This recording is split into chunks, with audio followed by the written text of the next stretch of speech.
Patuloy po na pinalalakas ng pamahalang lungsod po ng Alaminos sa pamumuno po ni Mayor Arth Brian Celeste ang mga programa po para sa kalusugan, kaligtasan at kapakanan po ng mamamayan. Noong July 28, kahapon po yan, isinagawa sa Barangay Tangkarang ang kauna-unahang Barangay Rescue Olympics 2026 sa pangunguna po ng City Disaster Risk Reduction and Management Office bilang bahagi ng pagdiriwang po ng National Disaster Resilience Month. Layunin po nitong hasain pa ang kakayahan, pagtutulungan at kahandaan ng mga barangay responders sa pagtugon sa mga sakuna at iba pang mga emergencies.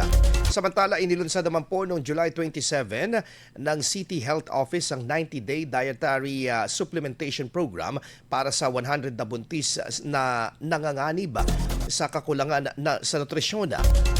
Bahagi po ito ng pagdiriwang ng ika-52 Nutrition Month at naglalayong mapabuti pa ang kalusugan ng mga ina at kanilang mga sanggol sa pamamagitan ng tuloy-tuloy na suporta ng komunidad. Tinanggap din ni Mayor Arth Brian Celeste ang mga opisyal ng OWA Regional Welfare Office 1 at mga kinatawan ng OFW Family Circles at OFC leaders mula sa Western Pangasinan para sa 2 araw na pagsasanay na nakatuon sa pagpapalakas ng gender-responsive welfare case management at repatriation assistance.